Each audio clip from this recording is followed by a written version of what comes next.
We all have one or two models that we absolutely adore. We want to paint them, we aspire to paint them, and in some cases, they're the models that inspire us to collect an entire army, paint it all just so that we can reward ourselves with painting that one model that we absolutely love. And for me, that's Bel'akor. And he's pretty much the entire reason I started painting the Slaves to Darkness in the first instance. In this video, we're gonna do that finally and see what I came up with. Hi everybody, welcome back. I'm Wayne. That's right, we're going to work on Bel'akor. I love this model. I think it's one of Games Workshop's standout pieces. It came out a few years ago and I was lucky enough to have it gifted to me by my wife. And well, I've not felt like I was able to tackle him yet. I had a vision in my head for what I wanted to create. And well, this is what I ended up with. We'll have a proper look later on, but this model is absolutely one of the standouts in the range for me, the entire AOS range. Now, that's not to say that I didn't go through a couple of revisions. I did, and it's not exactly how I wanted to paint it, but well, let's have a look at what we did, and we can talk about that on the other side. If you've not already though, do give me a comment, like, and subscribe. You're probably had bored of hearing me saying it by now, but it does help the channel grow. And if you're stuck around with this series this long, thank you. We're almost there. One more after this guy. Anyway, we're here to talk about Bel'akor. Let's figure out how we painted him and what we did. We all have a couple of Jesus models, and like I say, this is one of mine, Bel'akor. This guy is a fantastic model. I mean, it's just great out of the bat, isn't it? It just looks fantastic, and it comes with a number of options. Anyway, I'm going to paint this in a couple of sub-assemblies, so I'm going to keep one of the wings off, and I'm also going to make sure that he's not attached to the base, so I can just simply remove him and paint the base and Bel'akor separately, and then I'll attach that wing after. The problem with this base though is it's not high enough for what I have in my head, so I'm going to raise it a little bit. Now this is going to be a simple process of just adding some material underneath it to lift it up, and then just blending everything back together. So I won't cover this in detail at all, but it's fairly simple. All I'm going to do is need to add some height, and I'm going to do that by making some columns out of some blank dice, and that's just going to lift the base up a little bit and give me that additional height. Then I'm going to fill in those gaps with some cork, make sure that's all nice and covered, and then I'm going to start doing some different textures, some fine sand, some small rocks, some skulls and such, and I'm going to use some texture paste. I love this diorama paste, it's fantastic. And that's going to cover the entire base. Now, I want some skulls on there as well. Once I've textured the entire thing, just daubing this on where I think it should live, I can get onto the other elements, which is going to be making that lava flow. Now, how we're going to do that, I want to follow what's already on there. So I'm going to use a little bit of this hobby resin, and I'm just going to pull what I think are lava flows in cool places. And once I've done that, it's pretty much done for that. All I need to do is prime the base and we're done. Right, we can start painting now. Let's crack on with that. Black primer all over as I usually do, and then the next step is going to be to give it a quick dry brush with warm grey, and that's going to figure out for us where everything needs to live on this model. So at this point I need to tell you, if you've not seen any of the previous videos in the series, then do go back and have a look at them. This is all of the prep work that I cover right at the beginning of this series, so I won't go into it in too much detail, but basically I'm just going to give it a light dry brush, almost like slap chop, but this isn't the purpose of it in this case. What we're trying to do is just find where all the details are, and we're going to utilize this later on because the transparency properties of acrylic paint. Now, don't go over the top here. Make sure your brush is slightly moist so that the paint comes off nice and smoothly. I'm going to do this for Bel'akor and for the base.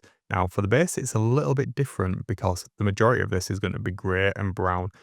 I don't want to detract too much from Bel'akor, who I want to maintain this aura of blackness around him. If you know anything about the lore, he's supposed to be stepping forth from shadow, this really mysterious figure. So I want to deliberately keep the darkness on him.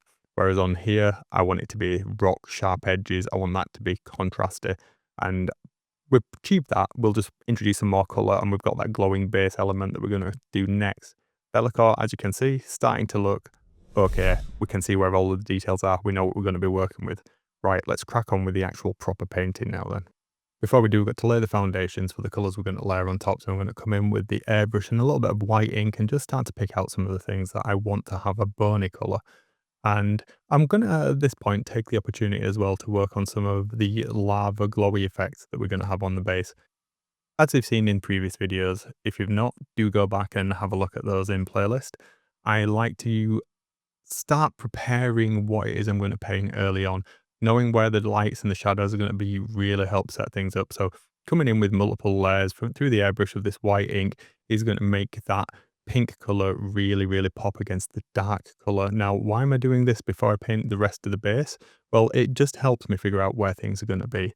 And I'm going to do exactly the same thing with Bel'akor as well. I'm going to come in with the white ink and pick out things like his face, his sword, his armor. Give me a really clear picture of where I want to lay the colors down, like the bone on his spine. Okay, so how are we going to paint that? Well, I'm going to use a contrast paint, Skeleton Horde. You've seen me use this before. I love this, and it sets the foundation for those bone colors. So I want to pick out Bel'akor's horns, any of the bony protrusions coming out of his armor, anything like that. I'm just going to slowly work around.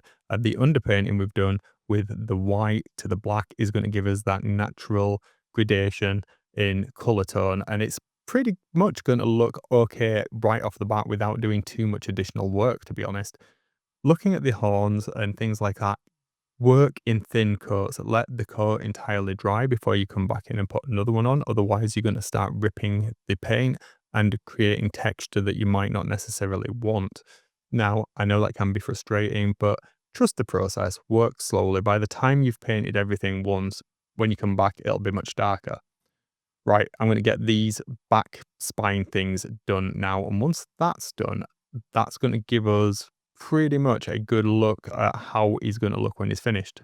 Okay, right, now we can move on to more interesting things. Let's do a little bit more work at this point on the base rather than on Bel'akor while he fully dries. Now, I'm going to grab a sepia ink and I'm going to run this through the airbrush. Again, you could do this with a brush if you don't have an airbrush. That's absolutely viable as well. I love sepia ink. It works really well. Now, on the base, I'm going to get all of the dirt elements, not the rock, because we want to keep that as the grey colour, but anything that we've got between these lava flows going up into the base, just to tie it all together. Now, because we've already done that dry brushing and we already hit it with a black primer, we're going to get a really nice natural changing shade and tone without putting any real additional effort in. Now, obviously, I am going to spend a little bit more time on certain areas just to darken it down a little bit more. But that goes without saying. You don't have to do that if you don't want, but it does add to the realism. And making things darker are going to make your glow effects appear much, much brighter. Once I've worked my way around the entire base with this, it's in a fairly good state, and there's not much else I really want to do with this other than picking out a couple of the details. Then we can really start to do the thing that's going to bring it to life, and that's painting this chaotic lava flow, this chaotic energy that's seeping out of the ground all around Bel'akor. And how we're going to do that? Well, we're going to use a similar method to what we've done before, and we're going to use this bright pink fluorescent ink. However, I'm also going to use a red ink as well this time. Using that red in the first instance, I'm going to start making the glow, but a little bit further away from the source than I normally would do. And that's going to give us a nice subtle gradation from the bright pink into this dark red. And it's going to make the pink seem even pinker. As I've spoken about several times before, as things cool down, they get darker. And so having this in rather than just going from white to pink is going to give a much more realistic effect and make the actual light source, the center of it, appear even brighter. And that is exactly what we want to do because we want this to be a light source that's casting up onto Bel'akor, as we spoke about before. Bel'akor is, in my head and in some of the lore, wreathed in shadow. And that's what I want to maintain. I want to keep this darkness to him. I don't want to pick out every detail using paint. I want to pick out the details using light being cast on those details, be that from him internally or from his sword or from the ground. And that's going to keep him nice and dark, just with the exception of the face and a couple of those details. So he's really going to look like he's just stepping forth out of this portal. Right, so we're on with the base now. We're getting there using a little bit more of the pink ink and building up the highlights, and we're pretty much there with it. All that really remains to be done at this point is to paint the rim of the base and just pick out a couple of the details like the chaos symbol there, but we can do that later on. There's this done. Let's jump back to Bel'akor and we're going to use Fire Slayer Flesh or some warm flesh color. Now, I know this isn't black, but just bear with me. We'll get there. I'm going to apply this all over the model basically. Well, I say all over the model. I'm not going to apply it to the deepest recesses. I'm going to pick out all of the parts that we've already picked out with that white highlight that we did earlier. And this is going to be the color that reads as Bel'akor for the most part.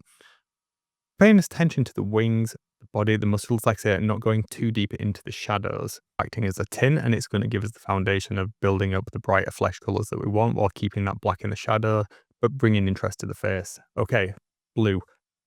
Going to bring some blue into this because, well, everything else that we've had is blue in it, and let's use this loincloth as the medium that we're going to get this onto the model because it follows through with the rest of the army paint scheme, so there's that consistency there bringing it together. I'm just going to put a simple layer of this on. Again, thinning it down with some water, and all of that underpainting is basically doing the hard work for us here. Now, I may add a second or third layer into the deepest recesses just to get that really nice high contrast darkness that we like. But I might come back in later on and bring some black into there. It just depends. It's going to be a backwards and forwards. I don't like to work on just one area and say that that's finished. I like to look at the model as a whole, get things laid down and see where I need to make any corrections. Doing one part at a time can lead you into a false sense of completion where it doesn't work as an entire paint scheme. It may be a fantastic loincloth that you painted, but if it detracts from the rest of the model and it's not working with the overarching theme of what it is you're trying to achieve, then it needs some revision. So I'm laying down the color. I'm figuring out, do I want to bring this darker? What am I going to do 3 steps ahead of this? So I also applied a little bit of color to the tongue as well. Just a little bit of red there to make it pop. Right. Now, let's think about the metal trim, because that's the next biggest part to this, isn't it? As you can see, Bel'akor is already looking pretty dark, and that's exactly what I want. I don't want too much metallic on this. I want him to be really, really dark. And we are going to add a step at the end that's going to bring the tone down a little bit more. But I'm going to pick out all of the gold there on the wings, you can see. The little bits and pieces of the chains, all of that's done, but that's easy enough to do. You don't need to be bored by me doing each and every individual link and chain here, do you?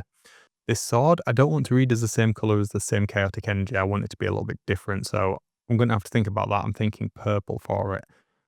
Now that we've got a little bit more of him done, we dry brush some silver on the armor and a little bit of gold over the top. Check out the previous videos on how I did that. I won't show you the entire process there. We've already seen it 1,000 times in this tutorial now. And I'm going to come back in with the airbrush and start to re-establish some of the white glow here on the sword and on the chest detail as well, and perhaps just where the spikes are protruding through the armor as well. Take your time with this. As you can see, I'm using a bit of kitchen roll just to mask the area off, and I strongly recommend you do the same thing, because getting any overspray you probably don't want to do on a model like this where you're trying to emphasize the darkness. From darkness to light, we're going to jump back into the airbrush with some of that pink paint that we used earlier, and I'm going to start working on Bel'akor's chest and all of the other parts that we want to be glowing with that chaotic pink energy that we've seen running through this force up until now. Now I'm going to go a little bit thinner this time, and that's just going to give me a little bit more control over where I'm placing this through the airbrush. I've dropped the pressure a little bit as well, just working on these little details around his armor. Now you might notice that I've put a little bit more of the white ink just into the very recesses of where I want this glow to be coming from. Again, that's just to increase the contrast. Not required, but it does help it pop a little bit more against those armor panels. Right, onto the sword, I'm just going to put a little bit of the pink on there as well, and then that's going to act as the undercoat. Right, back to white in the airbrush, just working in the center points, the brightest details now, and that's what's making the glow glow. We've covered this a million times. For the purple of the blade, I'm going to use this Green Stuff World fluorescent purple, really thinned down, and I'm going to start to glaze that over the sword, and I'm going to start to use this in the shadows as well of some of the other glowing elements like on Bel'akor's chest and around his gauntlets. I'm doing this really, really thin-led because it is very, very vibrant and I don't want it to be oversaturated. Again, this is helping give me additional control over where I'm placing this on the model as well. It back slightly so that the purple is hitting the undersides of it, giving the shadows a little bit more depth. And I'm just going as tightly in as I can around the points of that star. Once it's all dry, I'm coming back to the sword and I'm going to do another couple of layers of this paint just to really build up the intensity and the vibrance. And you can see it's looking really, really good at this point. Now, the next step is to come back in with some white ink again and re-establish those brighter points. We did it with the airbrush again earlier, but just between the flames and in the star on his chest, all of those little elements, just picking them out, and this is going to be the brightest point that really sells that glowing effect, and it's looking great. His eyes then, we're going to use some yellow paint, and you saw there I had a off-white screaming skull. Anything that's bone coloured, that'll do. And we're going to start to use that to pick out things like his teeth and just add a little bit of texture and detail to the horns around on the tongue, any little bits around the model that you really want to pick out. So do take your time here. You could edge highlight if you want. I prefer to go in with a dappling effect, just using a small detail brush and starting to pick out little bits of texture, just how I want them to have a little bit of interest and play out. Once that's done, there's not much else left to do. We've just got a little bit more dry brushing to do to bring out that flame detail. Now, the top of the sword, I'm going to hit it with some black paint, just dry brushed on. Again, making sure the brush is a little bit moist, and that's going to give everything that we wanted to it. It's going to go from that purple up to the black through the pink, and it'll tie it all together. It'll look different enough from the rest of the glow that it looks like it's a different sort of energy rather than that unaligned pink chaos energy that we've kind of carried through as an entire army. So there is a point of differentiation there. Once we've done with that, it's a case of just attaching the other wing back onto Bel'akor and getting him on the base, and we can take a look at him completely finished. Let's do that.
And there you have it, Bel'akor. I love how I ended up with this guy. As I said, we went through a couple of different revisions. My original intent was to have his skin glowing from the inside and just do him matte black. Looks like it was coming out of the shadows and really play into all of the lore surrounding him. But after trying it, it didn't really work out, and so I went down a little bit of a different route, but one that I'm still very, very happy with. How it's turned out, I could not be more proud of. This is definitely one of the models that I'll keep in my collection until my dying day. I love it. I would never get rid of it. Have you painted Bel'akor? What do you think? What do you think of my take on him? Did you enjoy it? Was it a good process? Could I have done something different? Could I have taken that original idea and executed it? I'm not sure. I think there are painters out there that could definitely do that, but I'm not quite there yet with it. Still, I'm really happy with it. Couldn't be happier. But we've still got one more to tackle, haven't we, in this range? We've got Archeon himself, so next time we're going to do that. I hope you enjoyed this one. Have a good one, and I'll see you next time.